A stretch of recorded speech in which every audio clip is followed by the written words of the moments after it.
Okay, so we're in the garage today with my Civic, and today we're going to be installing coilovers. So as we get into this project a little bit more, we're going to find out it already has coilovers on it. But the thing is, these coilovers belong to another Civic, and we're going to be selling that other Civic back to its owner. So kind of a story there, and we'll talk about that more in another video. And so I've just got a couple of quick tips for you that makes coilover installations just a little bit easier. So if you're going to be working on installing coilovers in the winter, maybe give it a couple of days in the garage, if you have a garage, to kind of melt the snow. So you can see I've got snow in the wheel well here that I was just driving this morning, so it's kind of fresh snow. So that means while I'm working on my car, snow is going to be built up in the wheel well, and that's going to be dripping on me as I'm trying to work on this. But it's just going to make this job just a little bit colder and a little bit more miserable than it needs to be. And then another idea is maybe just go to the car wash and try to clean off in the wheel wells first, so that way you have a slightly cleaner environment to be working on. So if you don't have one already, if you know somebody that has an impact wrench, or if you can get access to having an impact wrench for this job, I highly recommend doing so. And I'll show you a little bit later why I recommend having the impact wrench. If you have no means of getting an impact wrench, if you have a drill, I also recommend one of these adapters. So this is a 3/8 inch drive adapter, so I can put sockets on the end of this, and then I can put this into the chuck of a drill. Also some gloves to help with this job with the technique that I'm going to show you. And then I also just have this little stool to sit on, so it's just kind of nice. It just kind of helps so you're not sitting on the cold ground or crawling around in the dirt.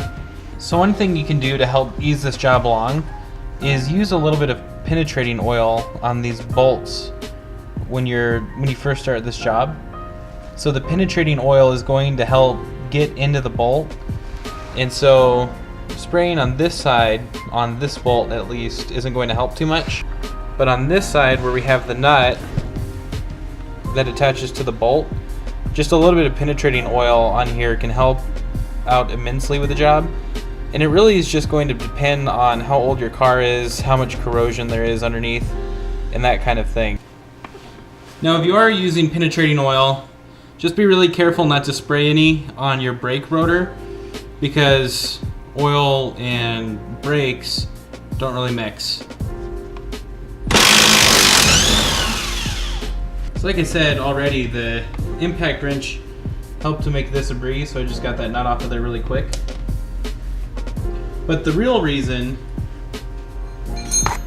that I suggest the impact wrench is this technique I found to get this bolt out of the control arm. So normally what you have to do is once you remove the nut off of the bolt, you have to come in here with a rubber mallet or a sledgehammer and tap the bolt out. But the problem is that once this bolt gets to this point on the control arm, you don't have a way to get the sledgehammer on it anymore, so then you're using punches to try to punch the bolt out. And so that works to get the bolt out, but then the problem is your punch gets stuck in there, and it's just kind of a huge hassle. So to help with this, I came up with this trick that I really like. So what I do is I just put my impact wrench on the bolt, and what I do is I just set the bolt or the impact wrench to loosen, and what I do is I just get it going. And what happens is that when we use the impact wrench starts the bolt turning, and so that breaks the friction that's on the bolt. And once we break that friction, there's nothing really holding the bolt in there. We're already kind of using up all of the friction force on the rotating, so at that point it just slides right out. So if you see, if I try to pull on this, okay, well actually this is coming out really easily, but I've used this on bolts that have been really stuck before. So what you do, and this is why I suggest the gloves, is once you get it loosened to about this point, you can start getting it spinning, and with the impact wrench, you can just keep pulling on it while the impact wrench is spinning, and then the bolt just comes right out.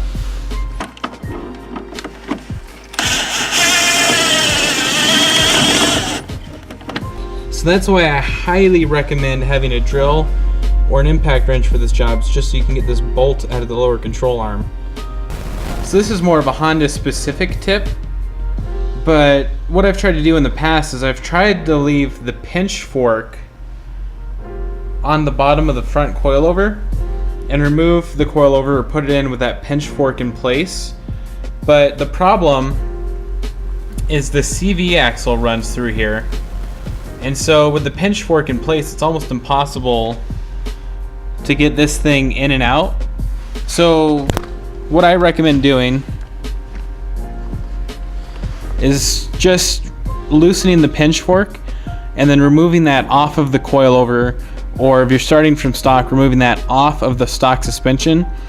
So remove the front fork and just take that off, and once you do so, it makes getting the coilover in here much easier than if you're trying to bring in the whole thing as one unit.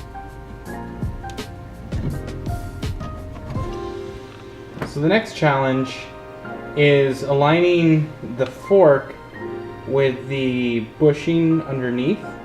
So sometimes you can use the jack underneath to get things lined up, or if you're fortunate enough, sometimes you can just kind of lift it into position. So try not to touch the caliper or the rotor. Use something else to lift this into place.